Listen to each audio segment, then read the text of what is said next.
Dans la vie, il y a 3 types de personnes.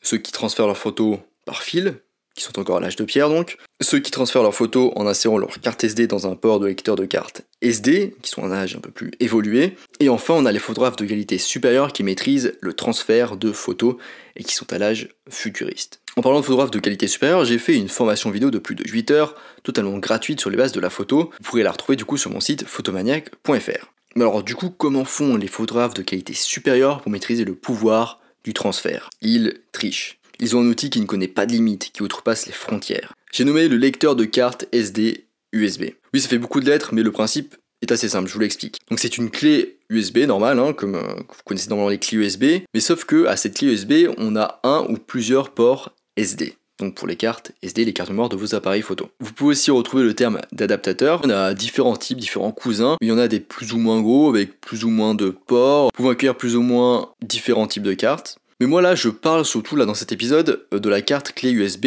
simple qui va lire les cartes SD et qui a juste du coup un port SD et qui se branche dans les ports USB. Alors quels sont les avantages? Pourquoi j'en parle? Si je vous en parle, c'est qu'il y a quand même pas mal d'avantages. Alors déjà, vous pouvez transférer vos photos sur tous les PC du monde.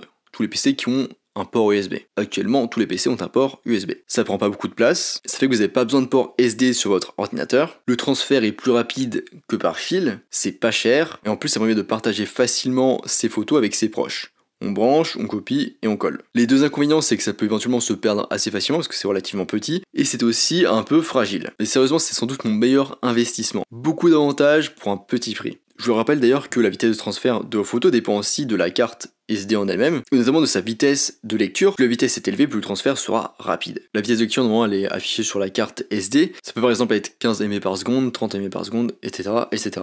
MB qui signifie mégabyte, et qui en fait signifie mégaoctet. Voilà, on touche à la fin de cet épisode flash très court du lundi. Je vous rappelle que sur mon site photomaniac.fr, vous pouvez trouver ma formation de plus de 8 heures sur les bases de la photo. Je vous dis à bientôt et on se retrouve sur les internets mondiaux.